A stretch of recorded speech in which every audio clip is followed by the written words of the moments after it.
and welcome to Zuzu's House of Cats Presents. I'm Ellie Trier, your host, and on this podcast I love to talk to my fellow artists and creative people about the work that they make. We dive deep into the creative process and cover everything from why they make what they make to how they actually get everything done, and everything in between. In this episode, Zuzu's House of Cats is delighted to present the fabulous Edward Ficklin. Edward Ficklin is dedicated to creating erotic art as a pathway to liberation for all. His surrealist work centres the nude figure exploring its own delights, ranging from the sensual to the ecstatic. In defiance of the societal forces attempting erasure by legislation, algorithm, or so-called community standards, he delights viewers with imagery of sex and body positivity. His paintings have appeared in New York City galleries, national exhibitions dedicated to erotic art, and numerous naughty but high quality publications. In our conversation today, we talk about the difficulties Edward has faced promoting his art online and the creative ways that he's overcome those challenges. Now, let's meet Edward. Hi everybody, welcome back to Zuzu's House of Cats Presents. I'm here with the fantastic Eddie Ficklin, who is a fantastic artist, really interesting chap. His newsletters are spectacular. I highly recommend you go and sign up for those. And we're going to have a really interesting conversation today. So welcome to the podcast, Eddie. Oh, thank you. I'm glad to be here. Why don't we get started by you telling us a little bit about your background and how you got started as an artist? So it's been more of a journey of creative wandering. Was very creative as a little child. Did a lot of drawing, painting, exploring different things. Parents encouraged it to a certain extent, and that led me on a different journey, different paths throughout my life. It started with a lot of writing and music and theater, and then about 10 years ago, started switching, morphing into more visual. Particularly through the medium of comics. I rediscovered comics through the then popularity of superhero comics, which I kind of liked as a kid. And they were experiencing a renaissance with Marvel and some of the DC stuff that was really, really popular. Yeah. So that kind of got me thinking about the comics that they all come from again. And I looked into it again and discovered, this time with more adult eyes, that there was this vast world, that comics is a medium, not a genre. That's a very important distinction. And that there is a whole world of vast possibilities. And it just sort of opened up a new way of working and telling stories that I hadn't explored before. So that's what got me doing the visual, and it sort of pulled in with the writing and the theatrical elements. It's all sort of there. Just basically, when the comics and graphic novels, there's almost a limit to what you can do. If you can imagine it, draw it, there it is. And so it's a wonderful medium. And from there, it also started exploring more the fine art, painting kind of thing. That kind of grew out of that, but now it's the two together that really drive my artistic practice. They kind of play with each other and inform each other in a lot of ways, and they are both share equal place in my heart. I love what you say about comics being a medium and not a genre. That's really interesting. Say more about that. Oh yeah, I wish I had come up with that myself. It was not. I've heard it in a couple different places. One, Amy Chu, who is a fabulous comics writer, she has said that a number of times, and it really is, because it's in a lot of people's minds it's gotten pigeonholed for various historical reasons with the superheroes. Superman, Batman, that kind of thing, and that sort of equates to comic books. And so as soon as you say comic books, that's what a lot of people think about. So and that stuff is great and it's lots of fun, but it's just the tip of the iceberg. There's all kinds of other stuff out there. So it is about trying to remember that you can tell any kind of story in this particular medium, and people have been for a long time. It's starting to percolate a lot more now. Younger readers are devouring graphic literature in various forms, whether it's just, Japanese-inspired manga, coming from all over the world now, not just Japan, or other, things like a little bit more slice of life stuff. It's really popular in the U.S. right now with Raina Tegelmeier. It's one in particular. She's, fabulous stuff. Yeah, and so younger readers are totally absorbing all of this graphic literature, and it'll be interesting to see how, as they become adults, what they will take with them. Because if because my experience was, I loved comics as a kid, read a lot, Yeah. but was encouraged to put it aside as I grew older because it was Mm. not, not proper literature. It's like, the whole idea that something isn't legitimate literature or a legitimate story unless it's all words. Yeah. Sometimes you put words and pictures together, something somehow it's like, oh, that makes it more juvenile somehow. but no, it's Which is incredibly crazy. sophisticated. Yeah, yeah. So that makes it more, Yeah. it can be more sophisticated and can tell any kind of story. I think that's Mm. kind of like the heart of that, and is that just a nice pithy reminder that you can tell any story in this particular format. Yeah, and I think that the beauty of graphic literature is that you can tell stories on multiple levels as well. So you can have the words telling one story and the pictures telling another story, and the way they sort of coalesce Mhm. create something completely new. Yeah.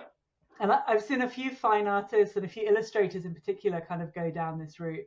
Alison Stewart, no, Lizzie Stewart wrote a wonderful graphic novel called Alison, which is the story of an artist. Um, but she's like known as a sort of a classical illustrator, a classic illustrator. And it felt sort of radical for her to be doing like presenting this story in this way, but it was absolutely fantastic. Um, so you've got the comic book side of things, and then you've got the fine art side of things.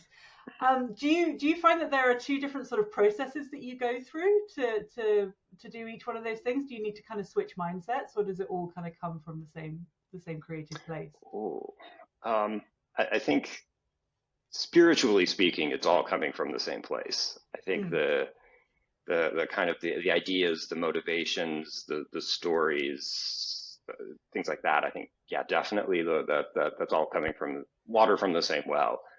mm, When it comes to the actual realization of these things, though, they're vastly different, and I do mm. tend to separate them. Like there will be there's comic making time, and then there's painting time, and I Yeah. tend not to like mix them or switch before back and forth like in a single day. Like it would just be, yeah, because they're so different, both Mm. technically and physically in a way. Yeah. Um, biggest difference being the comics, I tend to use a lot more digital tools. Hmm. uh, because there's just a lot more work involved, and ultimately I'm creating something that's going to be meant to be produced, like reproduced, so it Yeah. has to be in a digital format. And so just find that whereas the fine art, the paintings, they are unique individual physical objects. Mm. I might make prints, but the thing itself is a unique one of kind physical object, and so it's just a whole different space. And then of course the materials are very, very different. Yeah. If I'm doing traditional materials on the comics, it's pen and ink and watercolor. Paintings are oil, and Mm. that those are whole different things. And also with the oil paints, there's a lot of the materials themselves are demanding. There's safety Yeah. concerns because I do work with traditional oils and the solvents and things like that. So you've got toxic chemicals and flammable things and stuff. So there's a definitely a certain safety and setup that goes with that. So yeah. When it comes to the more practical things, that's where they tend to diverge. Even if I think visually, I'm working in the same style, the same kind of Mm. language, the same erotic content in both the comics and the paintings. Um, then definitely Yeah, it's the obvious comics that are not for kids. and it's obvious that it all comes from you as well. I mean, your style kind of across your comic work and your painting is very cohesive. Like it's obvious that it's your work. Mhm. So so you've got these two different strands to your creative practice. And then obviously there's the promotional side of things. Um, and then of course you have a day job as well. Am I correct in Yes, thinking that? yes, I do. So how on earth do you balance it all? How do you fit it all in? Oh my gosh. Well, I'm always tired. Let's just get that out of the way first of all. It's just like, yeah. And then I think, well, the key balancing act is the day job is a wonderful little company that committed to the 4-day work week instead of the standard 5 that has taken hold throughout, I guess, most of the world, but is definitely Yeah. the standard in the US. They adopted it glorious. slightly before. I mean, when I first joined the company, they were just exploring it. We're like in a trial period, and then it was not long after that they made it a permanent thing. So yeah, 4 days a week, Wow. and which also makes a big difference in the U.S. is it's a 4 days a week with the healthcare, since we don't have universal health care. Healthcare is tied to employment, a horrible system. So having that, but that extra day a week, it's like Monday through Thursday is the job. I have some extra time those days, either before or after, because it's not an all-consuming job. There's other aspects to the company that are much more friendly as well. Beyond just the 4-day work week, it is also a question of work-life balance and some autonomy in the work, things like that. So that also just the general atmosphere of it helps, and it's not that as draining as it could be. Yeah. And then, I have 2 days a week that are totally wide open, and then that extra one more day still to just rest. So I do have like a 6-day work week when you take into account all the things, but there's still like, that's enough. Like, I still have enough space to have that one extra day. And that's what makes the key difference is the 4-day work week, which I hope becomes much more standard. There's a lot of trials and there's a lot of organizations advocating for it. And it's, but it makes such a huge difference. And I really do want to see that universally adopted, because there's no reason today now that we need 5-day work weeks. No, absolutely. I think in any industry. No, and in all the studies they've done, it's been, productivity has either stayed the same or increased. It's, people are happier, people are healthier, people are spending more time with their families, people are just generally having a much better time, which of course makes you, to look at it from a capitalist perspective, actually makes you a better worker as well. Like if you're happy and well rested. Shocker. Yes. One of the things that I really wanted to talk with you about today was because your work is almost exclusively erotica. Is that? Yeah, I'd say there's an erotic theme to all of it in some form or another. Definitely a thread that runs through the bulk of it from what I've seen anyway. I wanted to talk to you about the challenges that you faced. Obviously, we're living in a digital age. We have a whole wealth of platforms available to us, and most of them have some really strict and often sort of archaic policies when it comes to erotic content. There's a lot of censorship. What sort of issues have you come across, and how have you navigated them? Yeah, it's tricky. I mean, I came of age at a time when the internet was seen as this great wild west of, you could find anything. It was no rules, anything goes kind of thing. And then that has morphed. And so now it's become almost the opposite, in that the digital realm is a little bit more puritanical than what you can do in real life these days. So yeah, it is a balancing act. My work, the comics can get pretty explicit, and that's why I tend not to do much in the way of digital distribution of the comics. I tend to do, I may sell them the print versions online, but the actual page by page available online is not there. So that's one way. The paintings, I tend to be a little bit more, softcore in the paintings. It tends to be more suggestive rather than explicit. It does feature nudity, which strips a lot of rules and a lot of platforms, just any nudity whatsoever, some of them. And then some have a little bit more flexibility in that it's it's artistic, or it's not suggestive, or they start listing things you can and can't. But yeah, so it is a question of consistency. There is no consistency to it, or lack of consistency to the different rules on the different platforms. And then there's this extra element of selective enforcement. There are the rules, and then how they're applied and who they're applied to. That is also an experience that I've had, and other artists working with queer erotic subjects have expressed some concern about these things, and how if it's made by straight people for straight people, it gets a little bit more flexibility than a queer audience or anything that might be conceived of as queer. So there's also that to navigate. And I guess And then sometimes it's just have fun with it. Like you know that these rules are in place, so you can kind of play around with them a little bit with cropping, with fun little emojis and things like that. You can kind of turn it into a game and sort of call attention to it and let people know like this is happening. But you're still not playing by the rules, but not really. Yeah. So there are a variety of approaches, but it is, yeah, it is. I do have to stop every time. I can't just like post automatically, like do it without thinking or set it up, just go whatever. No, there's a sort of safety check that has to happen every time. Like That's whether it's so the rules of the frustrating. platform, like, and then also the other part of the just kind of tied to the censorship in these platforms is also just the way people are on these platforms, and that there Yeah. is a lot of hateful people out there who can take advantage of the censorship tools and the reporting and the rules to kind of like weaponize them against people that they have problems with. So that has also happened, not to me personally, but to some artist friends who've had just account after account gets locked down because they keep getting reported by people who, for Mm. whatever reason, have got them in their sites. Yeah. Uh, it, Probably not personal grudges. It's probably more just the hateful people circulating around on the internet happen to catch this one artist who put at the right time and said, okay. And then once one account gets flagged in these systems, they tend to have a pretty long memory. Yeah. Yeah. Yeah, that's so frustrating. And it does seem to happen more often to queer people, to trans people, to people of color, to anyone who's doing anything sort of outside you know, the norm, whatever that means. Yeah. Yeah. Anyone who's marginalized in any way is you take your life into your hands sometimes when you put anything out on the internet, much less when it's something that can be considered contentious in whatever way by whoever, you know.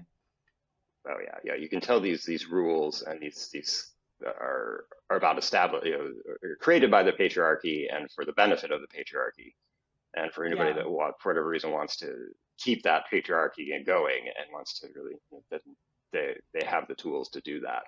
And then those Yeah. of us that live outside that hierarchy or not at the top of that hierarchy or wherever, we've got challenges. That's for sure. Yeah, yeah, absolutely. And I mean, I think you can see it very clearly in the way that the platforms encourage this sort of homogenous, everybody jumping on the bandwagon type of content as well, you know. And I find that, you know, we're artists, we're supposed to be innovating, we're supposed to be zigging when everybody else is zagging, like regardless of our sort of identifiers. As artists, that's Mm-hmm. our melee. Um, and yet on these platforms where we're supposed to be promoting our work, we're penalized unless we're doing the right performance of what an artist looks like on Instagram or Facebook or whatever.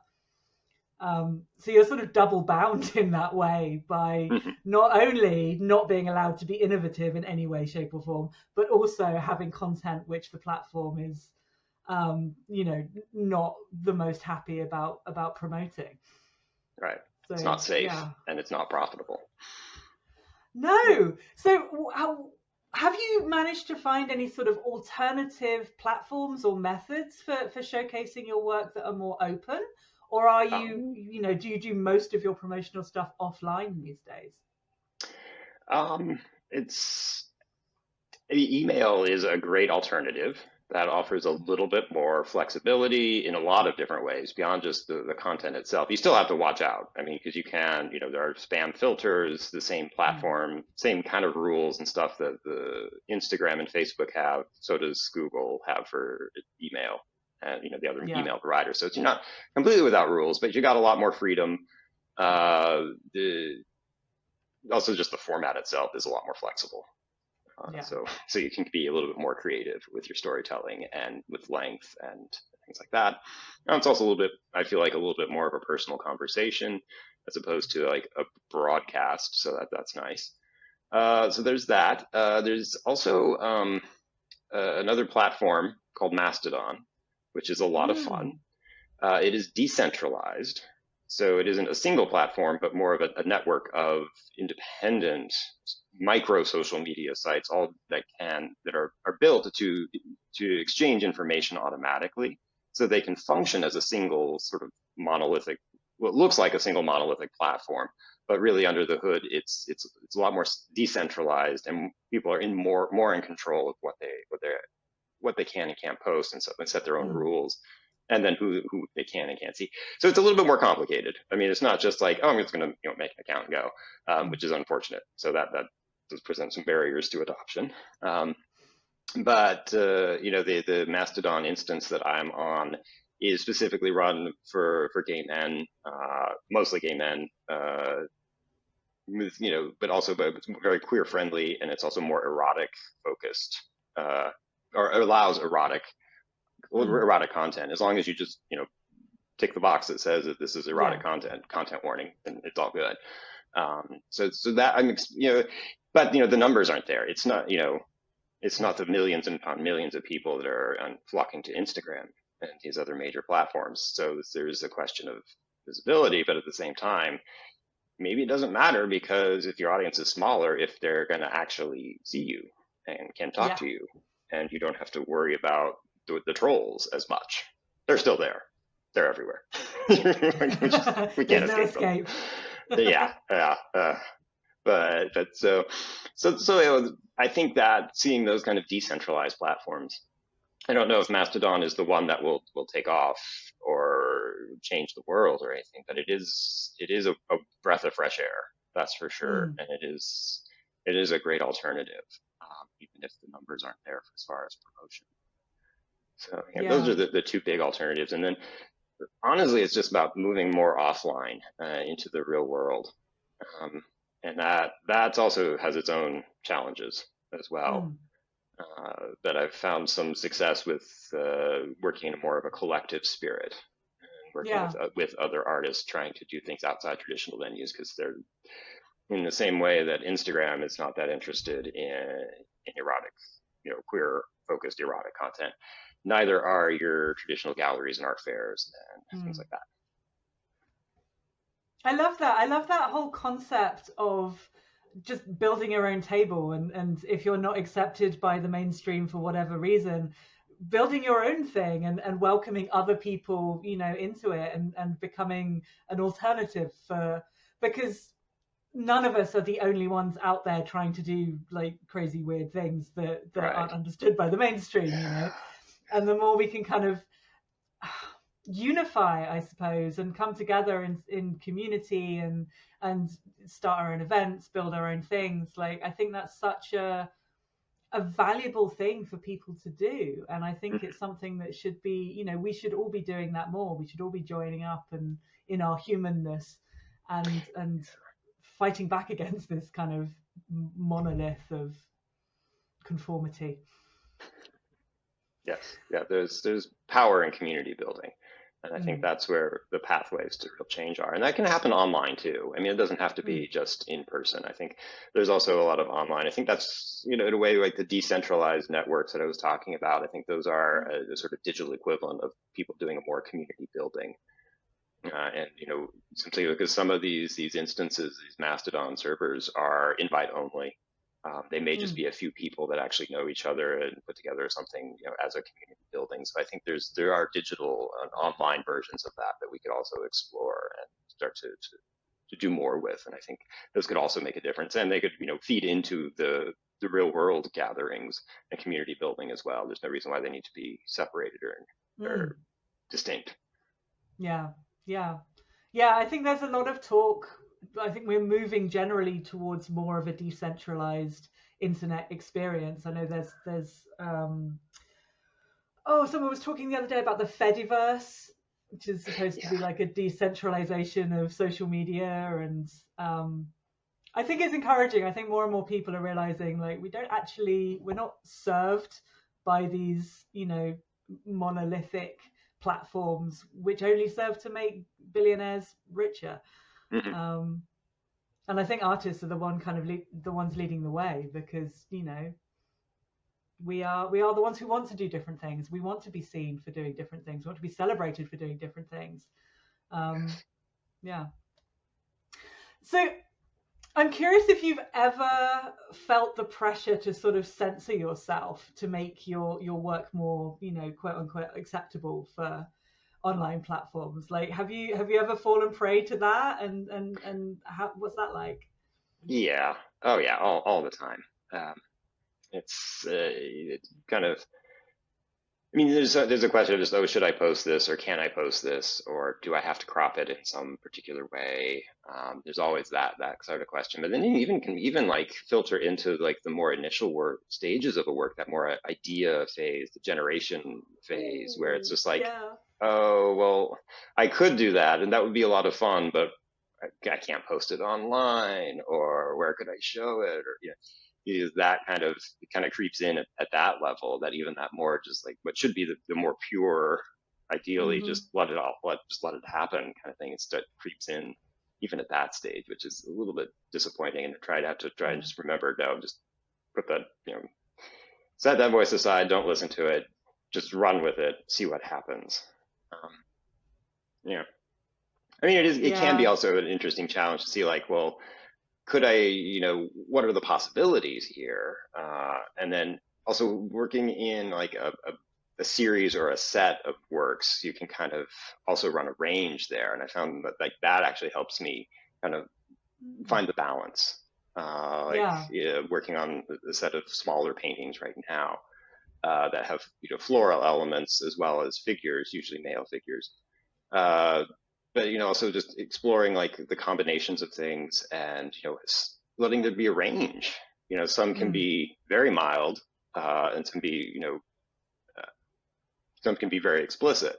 Uh, and like if it's a large series of works, like if I have 10 or 15 of them, then I have a variety for different settings and different, some that I can post online, some that can go into different shows, some that can go, Mm. shows that accept more erotic work, some that don't. I'd have that range. So I mean, that's been an interesting sort of exploration recently, like kind of coming to terms with, okay, there is this reality, this limitation. How can I take this limitation that feels like unfair and imposed upon me when it is, but can I, creative spirit, turn it into something interesting? Can that limitation suddenly become the like catalyst for pushing my work in different directions that are interesting and unusual? And that's what it was. It's like, okay, so it pushes me to do things in series and to explore a whole range of erotic in a series. And then recently, this interesting discovery is that you can make something that's highly erotic, but still completely follows the this quote unquote rules. Like you know, it's like it really does like say like, well, nudity can or can be erotic, might or Mm-hmm. might not be. Uh, but you know what? So can being fully clothed can be just as erotic. Like there's this range. Like it's no one particular thing of state of dress or position or whatever. There's just like a whole Yeah. range of things that convey an erotic spirit, which aren't necessarily about nudity. And that's Yeah. also been an interesting exploration, how you can show like honestly even just facial expressions, like a Mm-hmm. portrait, which is like the premier classic idea of art is the portrait. Yeah. And you could be very erotic, even though it I fully love that. clothed, it's a portrait, it's just a face, maybe a little bit of a neck, Yeah. and it's highly erotic, and yet it doesn't break the rules of Instagram because Yeah. there's no nudity.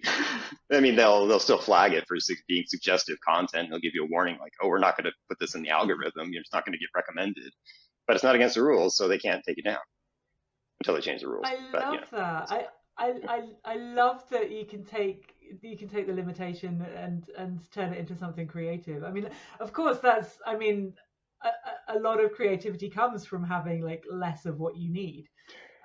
It's a great necessity is the mother of invention and all that. And I love that you've done this with censorship. Like that's really exciting. yeah, we'll see how it goes. But it's been a lot of fun, so I think I will continue to push at that realm to see like what constitutes the erotic, and Yeah, how it it is feels fast. it feels really kind of subversive as well that you can put something out there that feels filthy but it still kind of conforms to, it doesn't flag any of the censorship things. Yeah, yeah. I'm curious actually, because you use a lot of surreal elements and things in your work. Do you Hmm. have any kind of like symbolism or things that mean certain things to you that a casual viewer wouldn't necessarily flag, but when you put them in your paintings, it means, X, Y, Z? I find flowers highly erotic, so that's why they tend to make their way into my work a lot. Yeah, yes, yeah, yeah. I mean, Georgia Uh, O'Keeffe has been doing that, that's yes, yes, that is definitely, I filth. think, the origin, the grandmother of us all. Yeah, uh, Absolutely. and so there is that. So that tends to Yeah. have, for me, that personal erotic element. Also, any kind of also certain times of like where the human and the not human intersect. Mm. Like in particular, like angels, fauns, satyrs. There's Mm-hmm. mythology is filled with human and animal kind of combinations, or there's Yeah. that sort of thing. So I think that I feel like there's a lot of erotic potential there, Mm-hmm. um, even though sometimes I don't know if most people think of that as erotic, but to me they are. So If you that know is anything about mythology, you know that it's just pure fucking. So yeah, yeah. that's what it's all about. But no, I love that, and there are, the I think things like that have a sort of classical eroticism to them that and maybe a modern audience wouldn't be so familiar with, but Hmm. it's Or still maybe there. like Western culture has kind of disconnected us from the origins, the more erotic origins of these things. Like we kind of, there's Yeah. probably Christianity, influence of Christianity on a lot of these things, how it kind of took that away. Like angels in particular, I think they tend to be, but they're still highly erotic to me. Like Hmm. thing about the person with wings, you know. So Yeah. Yeah. So, do you find that with your work, there's some kind of education that needs to be done to sort of help your audience understand the artistic value of what you do, or just to sort of make it, um, I want to say like make it okay to value erotic art, like make it seem like something that's, because we do as a culture have a very kind of puritanical attitude to anything erotic, and a lot of people struggle to differentiate the erotic from pornography, for example. So do yes, you take that in as your role as artist to kind of help to educate people around these topics? I mean, I hope so. I'm not exactly setting out to do that specifically, but I do hope that is what's happening. I think the erotic is a pathway to liberation, Hmm. both as, liberation in the sense of tearing down the patriarchal structures and capitalistic structures that bind us all into and are destroying the planet and things like that. I think the erotic can be a path to that liberation because it's an energy that questions and creates, Hmm. and it doesn't follow the rules. And in fact, it encourages you to not follow rules, and that is very very dangerous thing to the patriarchy. So I think encouraging Right. that in any shape, way, shape, or form is a way of challenging that. But I also think that the erotic and the spiritual are not disconnected. And that's also a part of Western culture that has disconnected those two, that has denigrated the Yeah. erotic in favor of a spiritual that is not centered in the body, that is not centered in the real world, and that somehow is about leaving the real world and the erotic behind, rather than finding the union of things that in erotic it is about union in a lot of ways. So it is about a coming Yeah. together of energies and spirits. So there's that highly spiritual aspect to the erotic, and I'm hoping all of this comes through in the erotic work. Yeah. Even the silly erotic comics, that are not. But but the others silly, they're very erotic. But I'm also hoping that there's a big heart to them, and that it's Yeah. not just about exploitation or titillation or just getting off or whatever. It is a little bit more about how the erotic is a connection to, you know, a spiritual connection with other people and the world around us. Yeah. So I'm hoping, like, maybe it's more like lead show by example, as opposed to an actual lesson for other people. But I'm hoping that does happen in the art, and that, you know, encouraging not only my own work but other artists to also explore their erotic work and get it out there and start just letting people enjoy it and finding ways for letting people to enjoy it in judgment-free zones. Yeah. I mean, the act of creation is in and of itself very erotic. Like, the creative energy and sexual energy are so kind of intertwined. And again, that's something we've become so disconnected from. Like, we're all creative beings. We all have that kind of the drive, you know, and it comes from the same place. It's all kind of very, I don't know, root chakra based. Yes. But no, I think that's really interesting. I definitely think it's something that we shy away from, and I think what you're doing is really important to help kind of reconnect people with that. And yeah, again, it comes down to the artists to fix everything. Yeah, no pressure. Just gotta save the world. All in a day's work.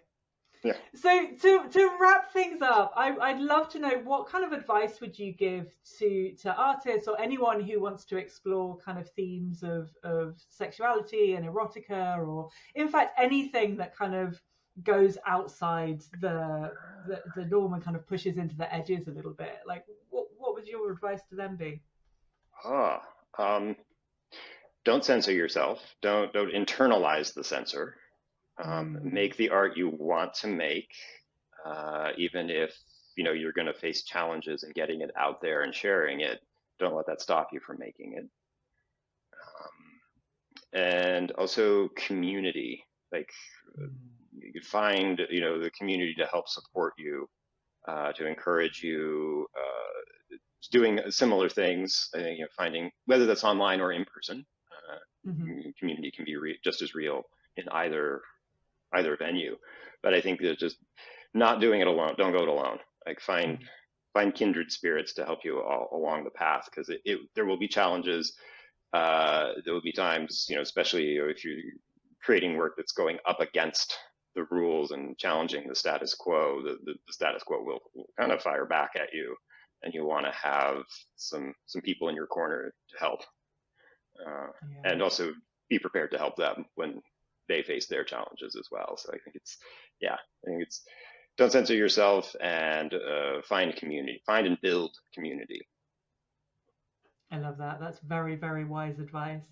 Thank you so much for joining us today, Eddie. I really appreciate your wisdom and your insight and your creativity. I love that you're out there in the world doing what you're doing. Oh, thank you. I appreciate it. Where can people find you if they're interested in finding out more about your erotic wonderland? Where can they go, and how can they connect with you? Best place is the website, edwardficklin.com. I do have an Instagram account, which is just @EdwardFicklin. And the aforementioned Mastodon, which is part of the Fediverse that you had mentioned. So that also is there. You can find me on the wolf.group server. My handle there is Lavender Tiger. So any of those. And then on the website, there's a form to sign up for the email if you want to do it old school. Yes, and I highly recommend that. I love your emails. They're always interesting. They always send me off down a bunch of rabbit holes. They're absolutely glorious. Oh. So all of these links will be in the show notes, so do check those out if you want to find Eddie anywhere online. And thank you so much for joining me. This is great. Oh, thank you. This was great. A huge thank you to Edward for being on the show. I hope hearing his story has made you feel a little bit braver. I know it has me. Don't forget to go and check out all of his work. You can find all of his information and where to find him in the show notes. Thank you so much for tuning in to another episode of Zuzu's House of Cats Presents. We'll be back in 1 month with our next guest, the phenomenally smart and talented Rachel Catherine Allen. Make sure you don't miss it by subscribing to my YouTube channel, Zuzu's House of Cats, or signing up at eleanortrier.com/podcast. Until next time, bye!